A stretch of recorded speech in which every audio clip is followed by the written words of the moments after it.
Good evening. Friends that know me, family that know me, they know that I have a knack for getting in trouble in foreign countries. So I actually have lots of stories. I have some from Afghanistan, I have some in Africa. I was going to tell the Afghanistan story, but I think she already talked about that a little bit. Maybe I'll share with you about Sierra Leone. I was on the board of directors of a foundation called the Pessoa Foundation, and we built a school in out in the bush in the village of Boompe in Sierra Leone, which is about 6 hours outside of Freetown. And I've been there a couple times. In 2007, we were there. There's a long story of why we were there and what we were doing, but on the way back, the group split up, and some of us went to another part of the country, and me and an elderly couple, we were going back to the airport and we were going to leave. So, I don't know, has anyone here ever been to Sierra Leone? So, the capital city is Freetown, and it's on the water, and the airport is on an island. So you land at Lunge Airport on this island, and then you take the ferry over. And these ferries are not in much better shape than those rickshaws that he was talking about. And so, in fact, I think maybe a month before we had gotten there, one of them had sank with all the people on it, and they had to rescue them. But anyway, so we pull up, and we're taking the ferry from Freetown to the airport. And there was a long delay because one of the ferries had broken down, and it was parked right here at the water's edge, and it's operated by a Russian company. So the Russian captain and the crew are on there, and the ramp was down. So as you're standing on the cement shore here, waiting for the other ferry to come, there were these group of children,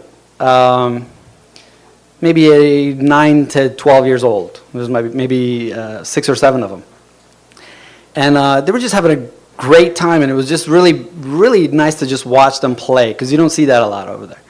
So they were swimming in the water. They'd come out. They'd run up the ramp up to the second floor on the ferry, and they would jump into the water. So they were doing that, and I was standing here just watching, waiting for the other ferry, and the cars were in a line parked over here.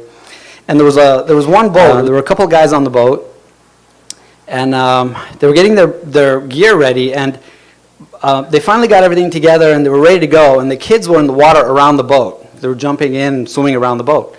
So the guy said, "Hey, get out of the way," to the kids, right? And the kids started taunting them. No, whatever.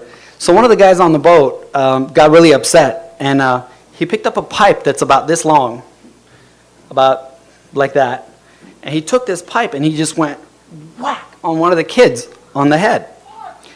The kid disappeared. And what's funny is it was me, my driver, and I don't know if anybody else was watching, and I just stood there and I was like, and I looked at my driver and I said, "Did you just see that? Did you just see what happened?" And he just said, "Just be quiet. Just don't say anything." I was like, "Are you kidding me?"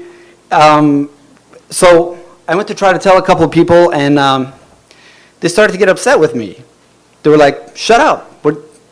Shut up, get out of here," I couldn't believe it. I just didn't know what to say or what to do, and they started to get real agitated with me, so I was like, okay. But then by that time, the kids came back down, and they went and told some of the adults, and the adults were, "No, that's ridiculous, your friend went home," and the kids were insisting, and they said, "No, this is what happened." And anyway, so finally they were like, okay, the rumor started to spread, and they're like, okay, we got to take a look. So they actually had this guy come out, took his clothes off, swam out there, went under the water, and saw the kid down there. The kid was basically sprawled out on the bottom of the water. So then they were like, okay, we got to bring the kid out, but he wasn't going to be able to do it, so they sent for a diver. by this time now there's maybe 100 people, 120 people all gathered around. They're waiting for the diver to come and go and get the kid out. So the diver comes and he's gearing up, and I thought, okay, I'm going to take some pictures. So I got my camera gear out and stuff, and I started to shoot some pictures. People don't like it, and I don't know if you know, in Sierra Leone, there are a large group of people who don't like to have their picture taken because they feel like you're taking their soul, and if they see you taking their picture, they get very upset, and I have several stories about that because I took a lot of pictures in Sierra Leone and film and stuff. But anyhow, I thought, I actually want to document this, and I want to get a better angle, so I went up the ramp, and I got on top of the ferry, and I stood there, and I was starting to take pictures of the people.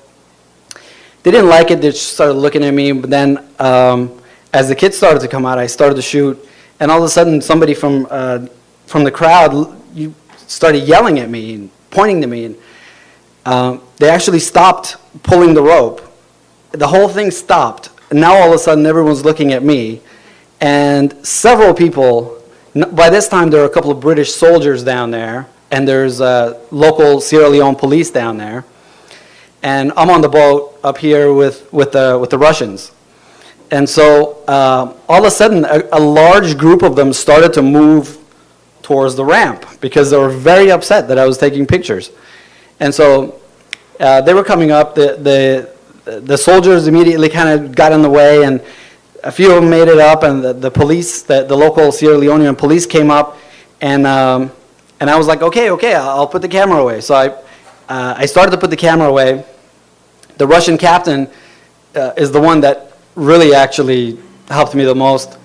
He got in the way, and he was like, no, he's with me. I'd never met him before, but he sort of backed everybody off, and anyway, but the police got through, and the lady came. It was a female police officer, and she came up to me, and I've got the camera put away now, and it's in the backpack, and she was cussing me out. She was just enraged, and she was demanding that I give her the camera. And I just noticed, you're about to pull a dead kid out of the water. What's funny is I saw the guy took off with the boat after he did that. He came back, and he's now in the crowd. And he's just standing around as if, and they were nobody was asking who did this? Did anybody see anything? What's going on? They were so much more concerned about my camera than they were about who had done this. And what's funny is also earlier when the kids were saying this, and then it was confirmed that the kid is dead at the bottom, the local conversation was, he was a bad kid anyway. Yeah, he'd stolen money from his parents. So it's not a big deal. That's just how the conversation went. And then finally, I didn't give them the camera, but I also didn't get I got some pictures, but not the picture, because I was forced to put it away. Anyway, that's the story. Thank you.